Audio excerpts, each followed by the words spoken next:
It's now or next.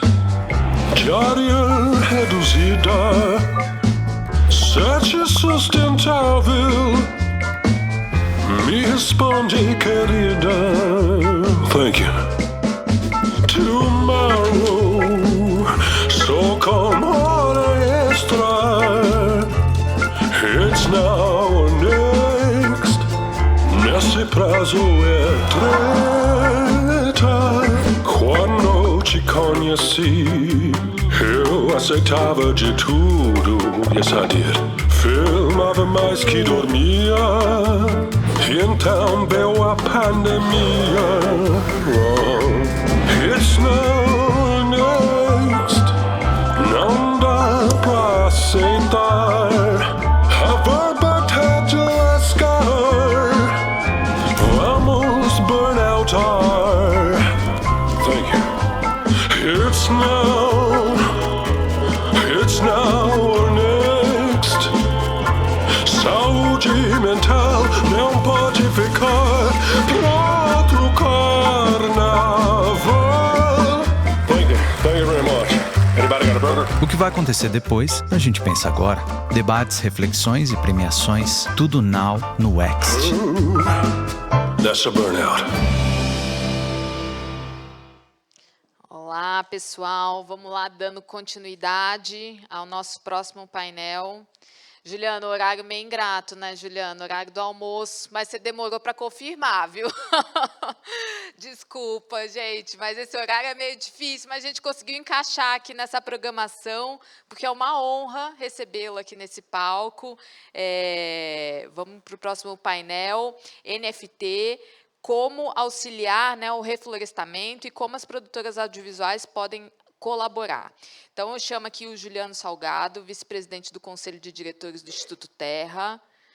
E, para mediar esse painel, Luiz Gustavo Pazetti, jornalista, enfim, está aqui com a gente, da Forbes. Prazer tê-los. Bom, com vocês. Obrigado, Mar. Bom, quem fica, pelo menos, vai ter o privilégio de ouvir o Juliano aqui. Eu acho que a gente, o teu trabalho como cineasta, o legado da tua família, não só para o Brasil, mas o trabalho com povos originários, para o audiovisual, ele dispensa apresentações. Mas a gente vai falar aqui um pouquinho de um assunto que, não que ele seja novo, mas é um assunto que precisa de muita reflexão, né? A gente tem um case de uso de NFT aqui, com os seus desafios, mas também com as suas oportunidades. E a gente vai entender, né, como que isso pode ser útil ou não para o nosso mercado, para o audiovisual. Queria muito agradecer pela presença, de topar o convite e de compartilhar um pouquinho essa experiência com a gente. Bom, muito obrigado pelo convite, Luiz, né, gente. O Instituto Terra, né, vamos falar hoje no Instituto Terra, né, eu tenho duas carreiras, né, uma carreira de cineasta e uma de gestor de ONG ambiental, né, e elas se confundem no lugar das narrativas, né? O Instituto Terra tem uma atuação muito forte no Rio Doce, Vale do Rio Doce, né, que atravessa Minas, vai desabar no Espírito Santo. O Instituto Terra fica exatamente na fronteira entre o Vale do Rio Doce, o Espírito Santo e Minas, na beirada do Rio Doce. Muito fácil de encontrar. Existe há 25 anos, tem recuperado florestas, trabalhado para fora do Instituto, e nós estamos agora com um projeto que não é um projeto, é um programa, ele começou a ser implementado esse ano, que tem o potencial para transformar o Vale do Rio Doce todo e trazer uma cobertura vegetal para o Vale do Rio Doce tão grande que a gente acha que consegue reverter os efeitos do aquecimento global na nossa região, onde chove a metade do que chovia há 10 anos atrás. Na verdade, um pouco menos da metade. A gente está introduzindo, junto com a recuperação de água, uma mudança nas práticas agrícolas, né, introduzindo o que a gente chama de SAF, Sistemas Agro-Silvopastoris, sistemas agroflorestais simplificados, que vão se adaptar nas modalidades já praticadas, basicamente gado e café, um pouquinho de cacau.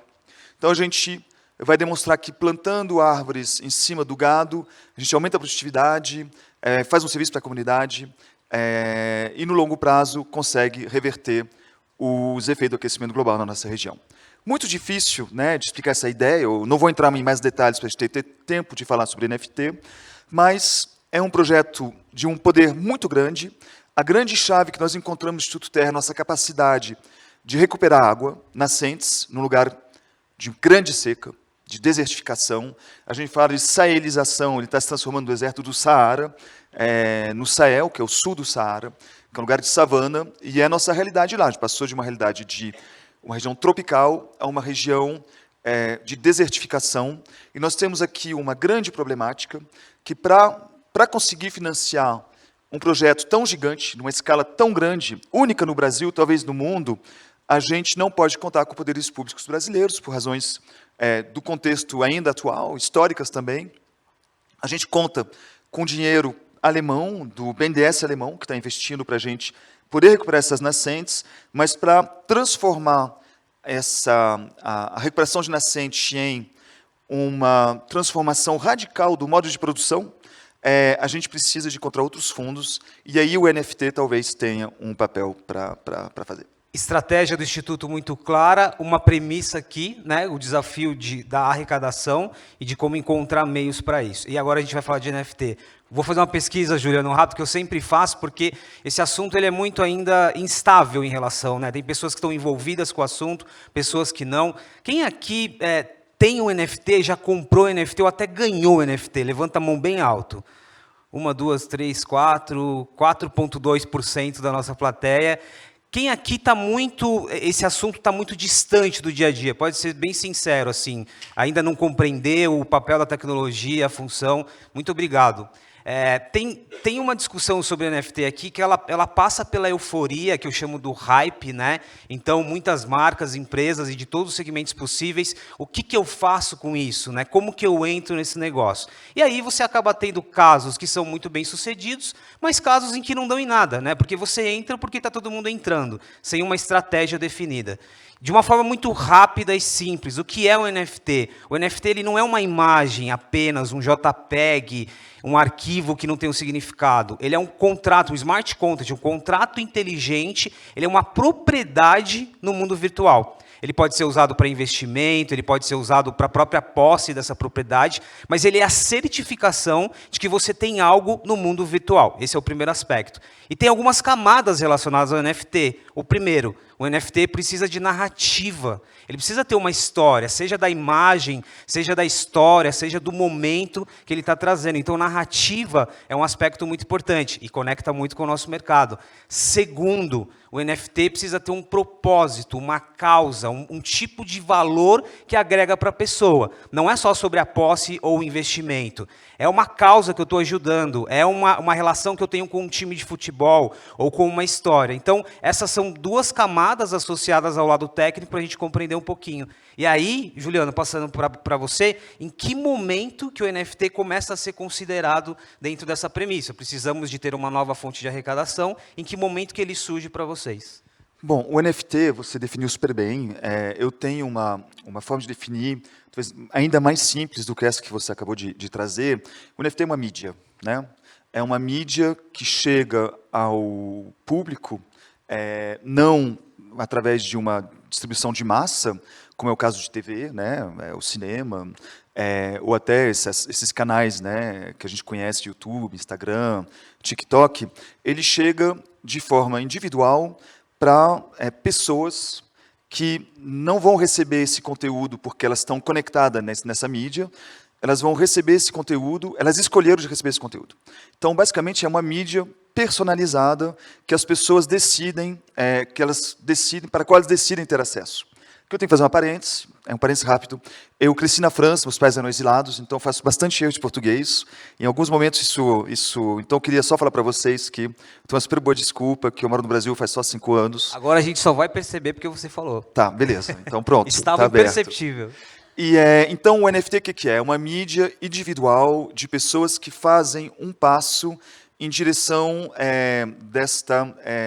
ou da narrativa, né? A narrativa pode ser a pessoa que emite, pode ser o valor de uma obra de arte, pode ser uma causa, pode ser o que for que seja, né? A gente produz mídia aqui, então é só uma mídia, tá? Eu acho que muita gente fala de NFT, vou produzir NFT, a gente está num momento paradigmático em termos de tecnologia e da forma como a mídia é recebida, né? Então isso muda bastante. Um momento também paradigmático em termos de tecnologia. A tecnologia é muito diferente. O fato de acontecer essa criptografia permanente, isso embaralha e traz bastante barulho na forma de entender o NFT. Ele acaba se tornando criptografia, quando na verdade ele é mídia. Ele é mídia única, mas ele é mídia, né? E é um pouco como na época em que a gente passou do analógico para o digital. As pessoas falam, não, eu vou fazer um filme em beta digital. Nossa, uau, beta digital. E esqueci de falar do conteúdo, né? Então a gente está um pouco nesse momento. Mas tem que voltar no básico, é mídia. Então precisa de conteúdo, precisa de narrativa. E nós, no nosso caso, nós também precisamos de comunidade. Tá? O cálculo que a gente fez no Instituto Terra é que primeiro começa com uma constatação. O projeto que nós temos, nosso programa, que começa esse ano, durante este período de chuva, durante o qual nós estamos plantando 220 mil árvores, criando nossos 7 primeiros sistemas agressivo-florestais, para chegar no número de 140 produzido a cada ano, a partir de em 3 anos à frente desse ano, né? E depois isso vai se tornar algo totalmente exponencial. Mas, para poder financiar isso e poder divulgar essa narrativa, a gente entendeu que a gente precisava acessar um público que é um público preocupado com essas questões de meio ambiente, um público que não tem, para quem essas narrativas positivas de nós temos uma solução que vai permitir inverter os efeitos do aquecimento global, para que essas narrativas não chegam, mas que tem um grande apelo para receber esse tipo de narrativa. Né? Está num ambiente muito negativo, onde toda narrativa ligada à questão do meio ambiente é negativa, é pesada, de apocalíptica praticamente, né? Um desenho de apocalipse nos próximos anos, 1,5 grau, 2 graus, 5 graus, subida das águas, desertificação e etc. e tal. E no nosso caso, nós temos uma solução positiva para oferecer. Então, a gente entendeu que a gente podia acessar um público jovem, de pessoas que são proativas, né? Então, pessoas conectadas, que vão atrás de informação, que estão procurando agir, mas que não sabem como agir, né?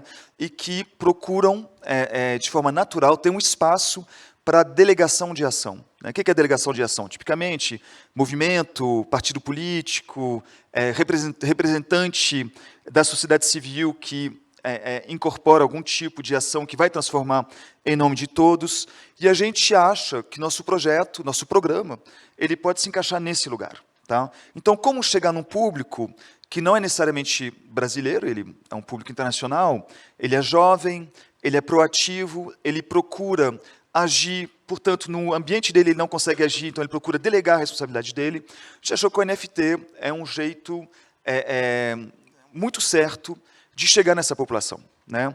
E aí, o NFT, como a gente falou, ele tem narrativas. Né? Então, a gente tem no Instituto Terra a sorte de poder contar com fundadores do Instituto Terra. Né? Então, meus pais, Lélia e Sebastião Salgado. Todo mundo sabe quem é Sebastião Salgado, não precisa apresentar. Então, a gente resolveu lançar o primeiro NFT com fotografias do Sebastião. Então, isso em si é uma narrativa. Então, qual era a narrativa desse NFT? Quando você lança um NFT, você nunca lança um NFT, é raro, você lança vários NFTs. Isso é chamado de drop. Drop é o momento que você lança um NFT, um lançamento, em inglês, em linguagem moderninha da internet. Então, nós fizemos o maior drop da história do NFT de fotografia, então é muito específico, né? E lançamos 5.000 NFT de uma vez só, a partir do metaverso da Sotheby's, que é essa auction house, como é que é? Casa de leilões. Casa de leilões, Nova York. Das né? mais reconhecidas e importantes. Que todo mundo conhece, né? Se eu falar de leilão, se eu falar da Sotheby's. E nós escolhemos a Sotheby's porque isso se juntou com o esforço que a gente fez para levantar fundos para o Instituto Terra. A Anitta participou desse esforço, a gente fez um gala com muitas personalidades. E, nesse momento, nós aproveitamos a mídia que a gente ia ganhar em volta desse evento para lançar esse NFT de 5.000, esse drop de 5.000 NFTs, com fotografias do Sebastião, todas únicas, né? A partir de uma tecnologia chamada Ethereum, né? Uma das grandes críticas do NFT é que ele é um grande consumidor de energia, portanto, ele produz muito gás carbônico, né? Efeito de serra, e a gente, então, foi para uma tecnologia que foi revolucionada agora há pouquíssimo tempo, que diminuiu de 99% a sua pegada carbono. Então, a gente escolheu essa tecnologia. Tá? De toda forma, a gente vai plantar esse ano, está plantando esse ano 220 mil árvores. E para um NFT, você precisa de uma árvore, e ela já cobre a energia que ela vai gastar. A gente está extremamente positivo em relação à nossa pegada carbono. Né? Nossa função é plantar árvores, então é uma questão que para a gente não pega muito, mas faz parte das narrativas. Né? Então a gente foi para o Ethereum. Esse NFT foi lançado a $200 por NFT, e ele dá direito a duas coisas, basicamente. Né? Então, o atrativo dele é uma foto única do Sebastião Salgado, o maior drop de fotografias da história do NFT. Isso é uma narrativa que apela para as mídias. Né? Então, o NFT chega em algum lugar, ele chega com esse valor de ser uma fotografia do Sebastião Salgado, e com outro valor atrelado, que ele permite algum tipo de valorização de arte. Né? A pessoa compra uma obra que ela vai poder eventualmente revender em algum momento, mais caro. Então, isso é um dos atrativos. Mas o grande atrativo é que ela dá acesso à comunidade do Instituto Terra. Tá?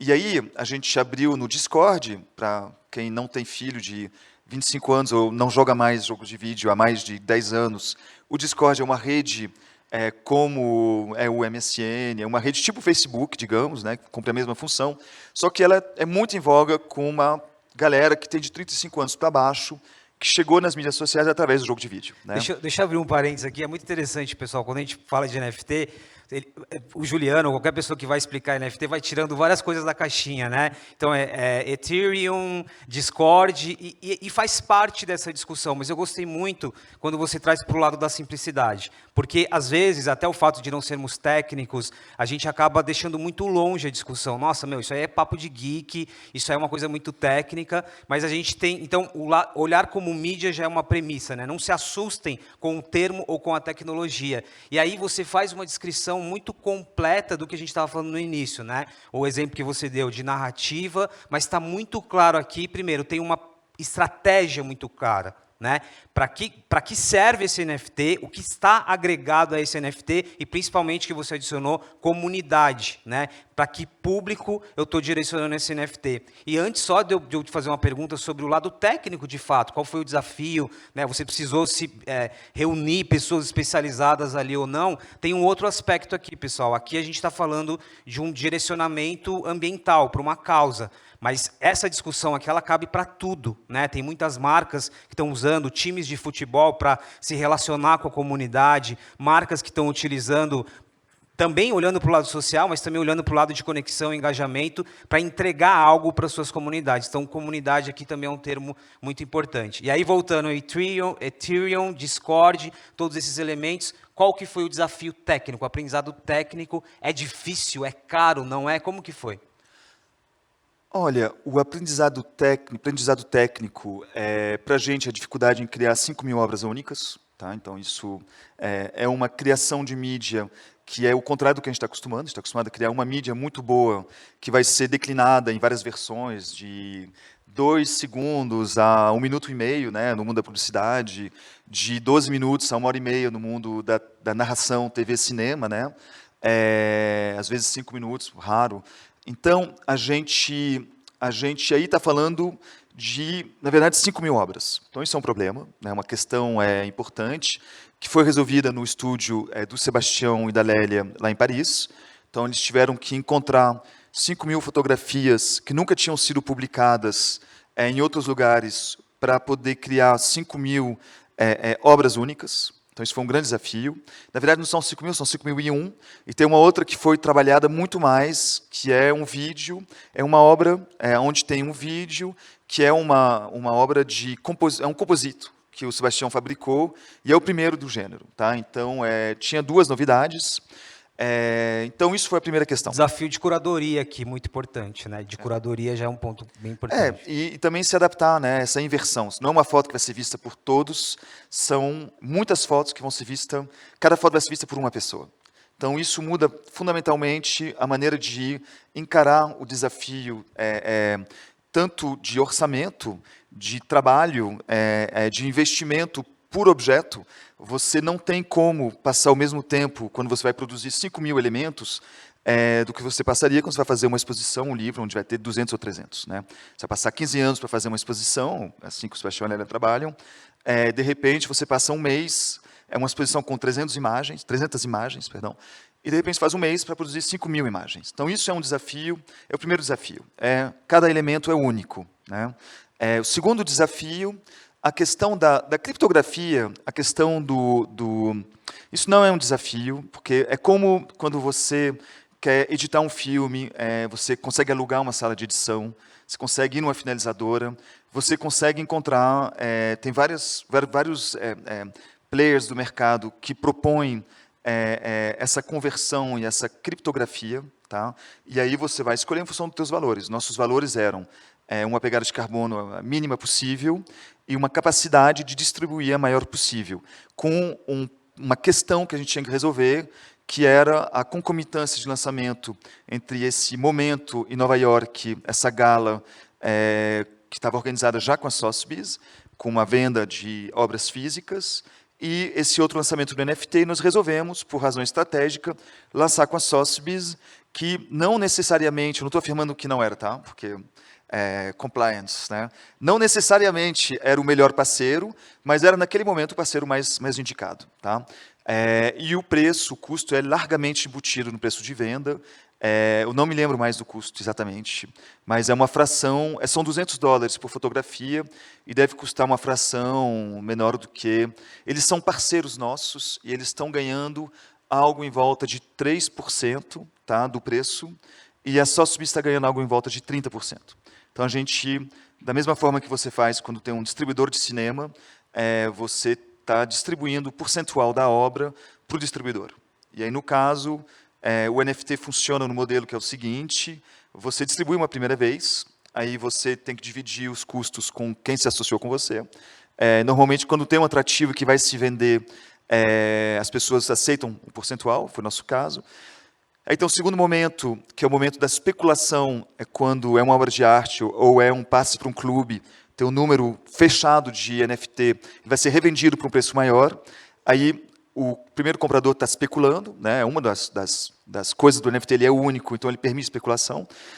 E nesse momento, um percentual dessa revenda volta ao Instituto Terra. Tá? Então, a cada vez que ele é vendido, tem um percentual, e os parceiros não ganham nada nesse momento. Então, você tem os contratos, né, de direitos de autor, que são muito próximos desses que a gente está acostumado a assinar, mas nos quais o produto vai ser vendido várias vezes, o objeto vai ser vendido várias vezes, e você vai conseguir financiar a obra, o artista, a cadeia, né, de direitos autorais, através dessas várias vendas. Agora, muito além do lado técnico, e aqui é uma perspectiva que eu gosto muito de trazer, para aproximar da gente também, várias descrições que você fez aqui. Primeiro, a coragem, né?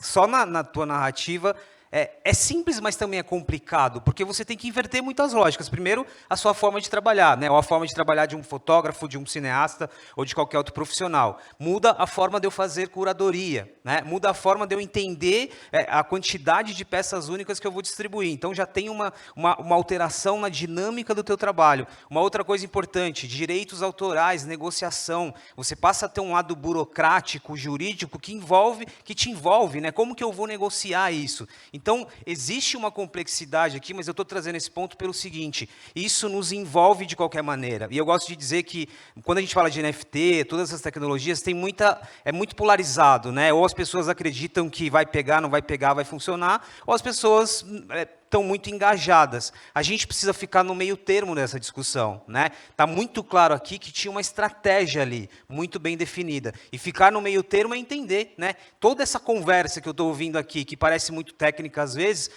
de que maneira que ela vai chegar no meu negócio, no meu dia a dia, né? Em que momento que eu posso ser envolvido também por essa conversa? Então, e aqui, vocês viram que eu estava no meu telefone, né? Eu queria trazer um exemplo prático. Gil, você está aqui? Eu acabei de te mandar um QR Code. Eu gostaria de projetar ele aqui. É possível? Vamos tentar?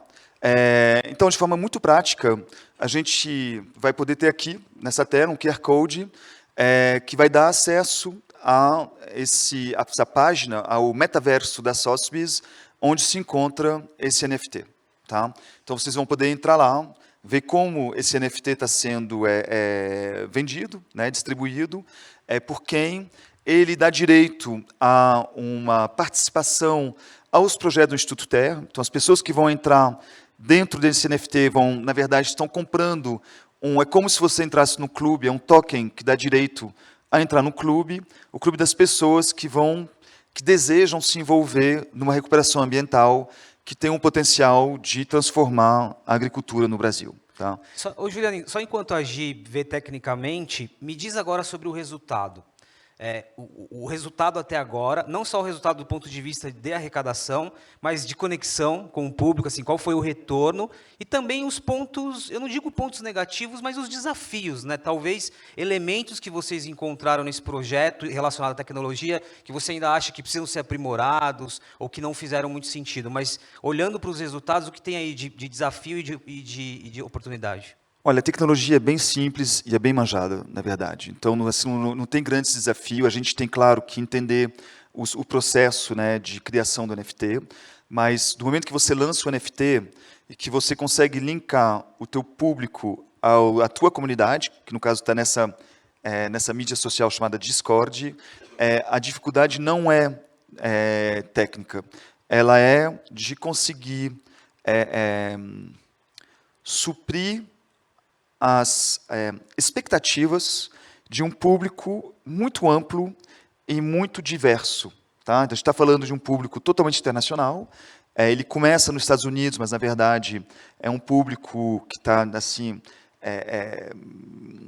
espalhado no planeta todo. São categorias socioprofissionais bastante elevadas, culturais bastante elevadas, mas tem alguns países onde esse elemento não funciona porque você já tem um nível cultural muito alto. Então, você tem pessoas de muitas origens sociais diferentes que estão comprando esse NFT.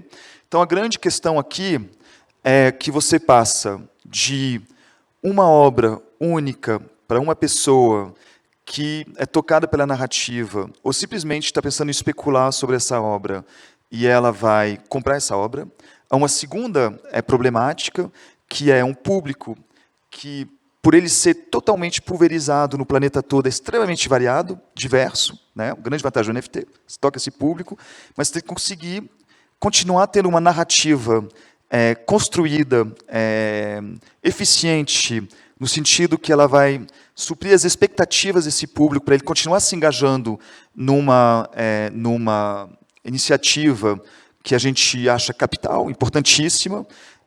Então, que tipo de conteúdo a gente vai passar para esse público? Então, esse é o grande desafio que a gente está começando agora. Da maneira como a gente respondeu a esse desafio até agora, é de permitir vários níveis de... Obrigado, Gil. Deu certo, Gil. Então, a gente está aqui, nosso NFT, por favor, conectem-se. Se vocês querem participar da nossa comunidade, vocês são super bem-vindos. É muito barato, custa só R$1.000 para participar. E vocês vão realmente ver que é uma comunidade muito rica e muito, muito diversa. Inclusive, é um jeito para vocês, profissionais, de ver como a gente está lidando com essa questão, né, de primeira mão.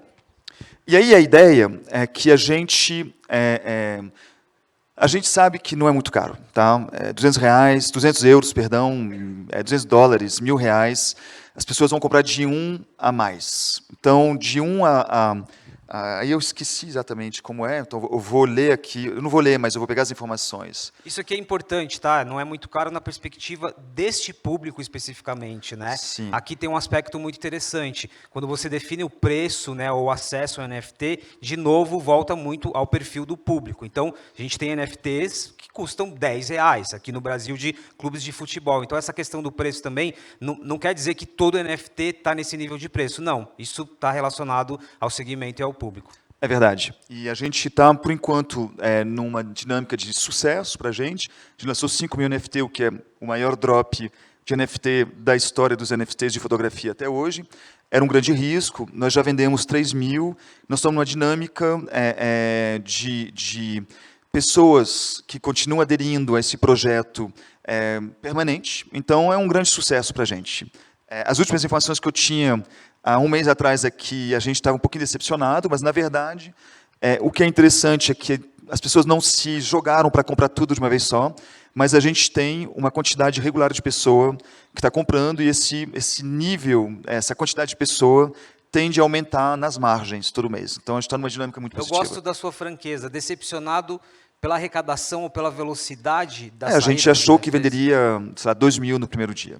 E, na verdade, faz desde o dia 23 ou 25 de setembro, não sei mais, que eles estão... As eleições foram no dia 7 de outubro, foi isso, né? Primeiro turno. Isso, e depois Tá, início então, de outubro. 1º de outubro. Então, foi no dia 29 de setembro, mais ou menos, que a gente lançou. E alguns dias depois a gente tinha vendido, talvez, um mês depois, 2 semanas depois a gente tinha vendido uns 200 ou 300, e agora, 3 meses depois, a gente vendeu 3 mil. Então, a gente, na verdade, está numa dinâmica muito boa. A gente vai vender os 5 mil NFTs, que é nosso objetivo, e nossa comunidade começa a existir de participantes / patronos que resolvem entrar dentro desse grande projeto de reflorestação, de reflorestamento, né, e recuperação E a gente vai lançar outros NFTs em breve, mas essa é outra pergunta. Agora é o momento merchan. A gente vai reverter agora o quadro com vocês comprando. Quem já comprou? Levanta a mão.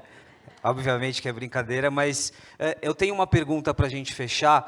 Eu não queria, não foi combinado, mas eu queria abrir depois para 2 perguntas, quem tiver pergunta. Eu acho rico a gente ouvir um pouquinho também a impressão, até porque esse assunto ele vai para muitos lados, né? Mas para fechar, e aí é muito de uma experiência baseada no que você contou aqui do Instituto, mas agora a tua visão como cineasta, como profissional que conhece o mercado audiovisual, né? A gente tem profissionais do audiovisual, da publicidade, do marketing. Onde estão aqui as oportunidades para trazer essa aplicação? Né? Eu acho que de forma prática, assim, o que eu tenho que levar, o que eu tenho que considerar se eu quero entender mais sobre NFT, ou se eu quero entender mais sobre como aplicar o NFT na minha estratégia, seja para me relacionar com o público, seja com a minha marca. O que você falaria para a gente aqui, até para fechar o nosso raciocínio? Eu nunca pensei assim dessa forma, tá? Eu sempre pensei do ponto de vista do Instituto Terra, mas assim, a minha perspectiva é que o NFT, por ele ser único, mesmo com conteúdo reproduzido, né, mas ele aparece sempre com uma quantidade limitada, né? Ele é um objeto único, o valor dele normalmente pode ser o do clube de futebol, mas se o valor dele é o conteúdo, a gente está falando para pessoas que produzem conteúdo, né? Então, se o valor é o conteúdo, e cada um deve ser único, a tua problemática é de saber onde está o ponto de rentabilidade disso, né? Como é que você vai oferecer para uma pessoa um trabalho de qualidade, um filme, seja ele de 2, 3, 8, 30, 1 minuto e meio, vai saber quantos segundos, para um público dado um trabalho de qualidade. Então, eu acho que essa conta não fecha, a não ser que seja produzido por alguém que já tem uma existência no mundo da arte e que não seja mídia, seja arte, é outra coisa. Tá? Então, eu acho que, na verdade, o NFT ele é mais uma questão de distribuição do que uma questão de como se produz a mídia. Tá? Então, não sei se nós somos o público para responder essa pergunta. Eu vou dar um exemplo. Imaginamos que eu vou produzir uma publicidade, ela é única, ela é muito específica, você só pode ver essa publicidade se você for pagar R$25. Tá? É uma proeza. Quem é alienado o suficiente para pagar para ver publicidade? Bom, acho que ninguém, né? Ou pouca gente. Então, a gente tem aí algo que seria muito perverso no mundo da publicidade. É claro que pessoas vão tentar fazer isso, vão conseguir esconder a publicidade atrás de outros apelos, né? Aí a gente está num branded content, talvez. Aí já tem um outro apelo, que é o que está sendo branded, né? E aí, no caso, eu vejo que algumas narrativas, como, por exemplo, um videoclipe, de um artista muito famoso, que pode ser visto pelos fãs mais die-hard fãs, né? A base mais fechada dos fãs, digamos, sei lá, da Anitta, vai ser a única a ter acesso a esse clipe durante as 2 próximas semanas. Eles vão poder mostrar para quem eles quiserem. Você está criando um objeto que vai dar valor para a pessoa. A pessoa está pagando para algo que vai na comunidade dela, tem um valor muito grande, porque ela vai se tornar o centro da comunidade dela.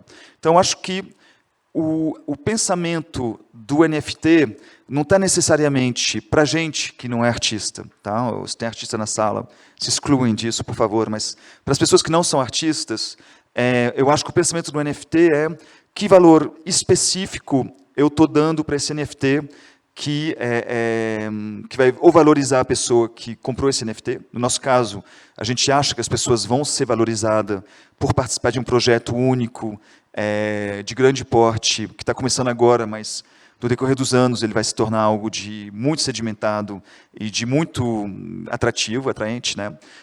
Ou porque ele dá acesso à participação de um clube de futebol, a outras informações. Mas eu acho que a gente tem que pensar no que o público vai tirar disso, né? Então, não é tanto na forma de produzir, do que na forma do que no valor que tem cada objeto. Muito bom. Antes de terminar, temos perguntas? Uma pergunta ali. Eu empresto... tem microfone ali, obrigado. Oi, tudo bom? Achei muito legal a gente falar sobre o NFT dentro dessa perspectiva de uma causa ambiental. Acho que existe muito desconhecimento, até muito preconceito dentro de NFT. Do meu ponto de vista, acho que é um formato, dentro de tantos formatos, que tem os mesmos problemas que você tem dentro do universo da arte também, de especulação, de todas as coisas que existem. Acho que é muito da gente aprender do que de legal pode ser feito dentro do mundo capitalista que a gente vive, porque realmente dá para fazer muita coisa ruim e muita coisa boa também. A minha dúvida, especificamente, como vocês chegaram à ideia de que seria NFT, pensando, até fazendo essa comparação com a arte, né, com o leilão, o valor não é na coisa em si, né, não é o papel que você está imprimindo, do mesmo jeito que não são os pixels na tela, é o que aquela obra representa, qual que é essa causa.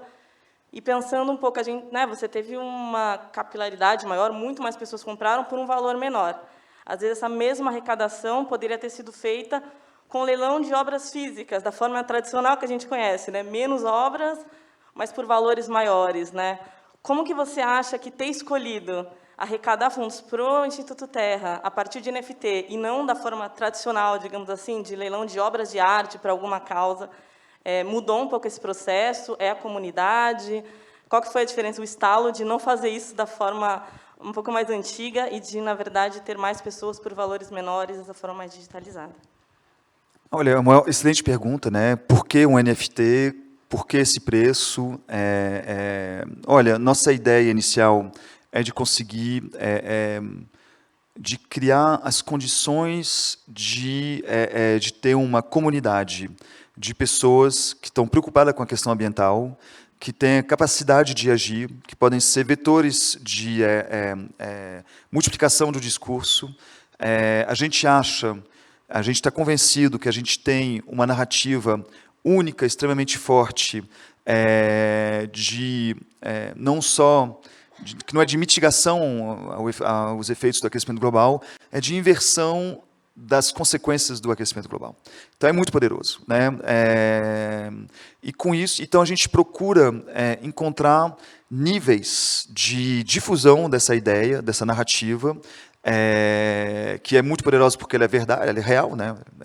Não é publicidade, né? Ação ambiental, né? No lugar que existe, de fato.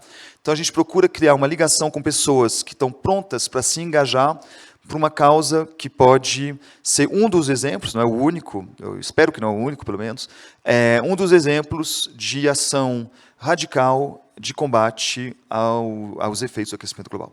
Tá? Então, a gente sabe que tem uma população pronta para se engajar com a gente. A gente, por estar no contexto brasileiro, não tem acesso a financiamento público. A gente depende de empresa, mas o que as empresas fazem? Quando elas pagam para a gente plantar uma árvore, na verdade, elas estão comprando marketing de uma árvore plantada. Tá? Então, a gente planta a árvore, mas elas não estão muito preocupadas, não estão tão preocupadas com a árvore plantada do que com a imagem da árvore sendo plantada. Né? E a gente gostaria de poder ter uma ligação mais direta com o público que poderia apoiar a gente. Plantar uma árvore hoje no Instituto Terra custa R$30, mas é porque algumas árvores a gente precisa, quando planta uma árvore, pegar uma semente no raio de 200 quilômetros em volta do Instituto Terra, fazer germinar essa semente, plantar ela dentro de um tubete, onde ela vai crescer e entre 3 meses e 1 ano e meio depois, essa semente vai estar pronta para ser plantada numa floresta onde a gente vai ter que cuidar dela durante os próximos 3 anos. Tá? Então, isso custa R$30 por árvores. É bem caro e, ao mesmo tempo, num lugar que está se desertificando, é o único jeito de recuperar a floresta. E a floresta mais importante de se recuperar, porque muitas florestas são plantadas na beira do mar, onde chove todo dia, na Amazônia, onde chove todo dia, mas nenhuma é plantada. Por isso que eu saiba, não existe outra floresta plantada num lugar que nem o nosso, árido, né? Em processo de desertificação. Então, a gente também precisa de ter uma relação direta com pessoas que vão difundir, né, nossos programas, que vão apoiar a gente com renda muito modesta e que vão ser multiplicadores, né, desse discurso. Né? Então, a gente está procurando está procurando abrir nossa base de nossa comunidade. A gente sabe que uma pessoa que vai gastar $200, ela normalmente não está fazendo isso só para um passeio, ela está fazendo isso porque ela acredita na causa, acho que é importante. Então, a gente está engajando e tentando encontrar uma população engajada. E a gente não está forçando a barra para engajar essa população, não é um tiro de canhão gigantesco, né? Essas técnicas de marketing que todo mundo aqui conhece. A gente está tentando ir diretamente para as pessoas que já estão prontas para se engajar no projeto positivo, de grande transformação, para apoiar a ação do Instituto e, eventualmente, participar com a gente. Tá? Então, isso que é a ideia. Por isso que foi um NFT. O NFT não é a única forma que a gente escolheu trabalhar. A gente também trabalha com ações, digamos, classicamente publicitárias. A gente fez um clipe ano passado que a gente lançou com Gilberto Gil, Refloresta. Para a gente foi um grande sucesso. Regularmente tem ações do Instituto que são ventiladas em várias mídias, em vários países. São ações ventiladas no mundo inteiro, na verdade. Né? E a gente está agora num processo de estruturação. O que eu vim fazer no Instituto é estruturar um instituto que passa de uma boutique de recuperação, algo de muito precioso, de único, de extremamente fino, porque feito com uma ideia de doar algo para a comunidade, para a ecologia, de provar que é possível replantar uma floresta onde nada cresce, tá? Nós temos, com essa experiência, a possibilidade de inventar um modelo alternativo agrícola brasileiro de produtos que vão crescer debaixo da floresta. É tão poderoso que a semana passada nós recebemos a visita, eu fui de jatinho, primeira vez que eu voava no jatinho, não sei se alguém já fez isso, passar um dia no Instituto, nunca tinha acontecido comigo, com o pessoal da Nike, que veio dos Estados Unidos para ver o projeto e que está muito entusiasmado com a ideia que todo o couro do sapato deles poderia vir de bois crescido debaixo de floresta. Então, para eles é marketing, né? Para a gente é transformação social, é mudança de paradigma, ter um projeto que vai de uma escala de alguns produtores rurais para uma região toda, uma região do tamanho de um pequeno país europeu, também do Portugal, com a população de vários milhões de habitantes. Então, a gente está numa escala que nunca foi atingida e que pode ser reproduzida em outros lugares do Brasil. Então, nós estamos numa estratégia muito ousada de difusão dessa ideia e de procurar como a gente ancorar uma população que está muito preocupada com isso mundialmente e com razão, para a gente conseguir reproduzir isso e ter liberdade para reproduzir e não tá. E se a gente conseguir não ser associado a marca nenhuma, para a gente é muito melhor, porque é de todos. Se a gente for associado a marcas, tudo bem, o importante é fazer, tá? Mas então esse que é o nosso pensamento. Você me deu um gancho incrível aqui. Eu vou ficar devendo a segunda, a gente tem que terminar. Mas você falou de Nike, e eu ia usar... Eu gostei muito que você usou o termo preconceito, que eu acho que isso existe também quando eu falei da polarização, mas a discussão sobre tecnologia não é sobre eu gosto, não gosto, funciona ou não funciona. O que a gente falou aqui até agora, independentemente se está num prisma de marketing, de publicidade ou de uma questão ambiental, a gente está falando de mudança de dinâmicas, de consumo de mídia, de transação, né? A gente mencionou criptomoedas aqui. Existe uma mudança de cultura e de comportamento digital. E pode ser que o ano que vem a gente pare de falar de NFT e seja outra coisa, mas o importante é que existe uma mudança, mais uma mudança e mais mudanças na forma da gente se comunicar. E você falou de Nike, e eu gosto de dar esse exemplo um pouquinho mais mundano em relação a Nike, porque Nike, não digo que Nike foi bem sucedida porque ela está nesse processo, mas tem muito a ver com a tua pergunta também. Nike, né? Nike está muito relacionado a uma comunidade dos sneakerhead, que é muito sobre propriedade, sobre originalidade, sobre algo que é muito específico. E eles lançaram uma coleção de NFTs, de tênis virtuais, que foi um grande sucesso, mas porque tinha um fit com aquela comunidade. E o produto NFT em si de Nike tinha uma relação também com um produto físico, né? De ser exclusivo, da demanda e por aí vai. Então, esse é um outro exemplo, assim como outros. Eu queria muito agradecer. Eu sei que não é fácil falar sobre esse assunto, porque a gente vai para vários outros, mas está muito claro aqui. Nesse desafio estratégico do Instituto, você tem muitas metas e missões, e a tecnologia entra aqui como um novo recurso. Obrigado, viu? Obrigado a você, Luiz. Incrível. Obrigado, pessoal. Obrigado, gente.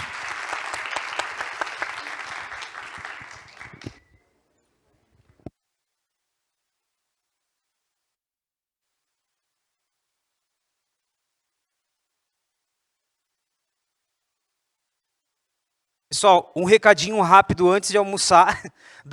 Às 2 horas, às 14 horas, começa o próximo painel, será Ampliando Lentes, Descobrindo Novos Talentos no Mercado. Tem uma galera incrível aqui. 14 horas, é isso? Beleza, bom almoço.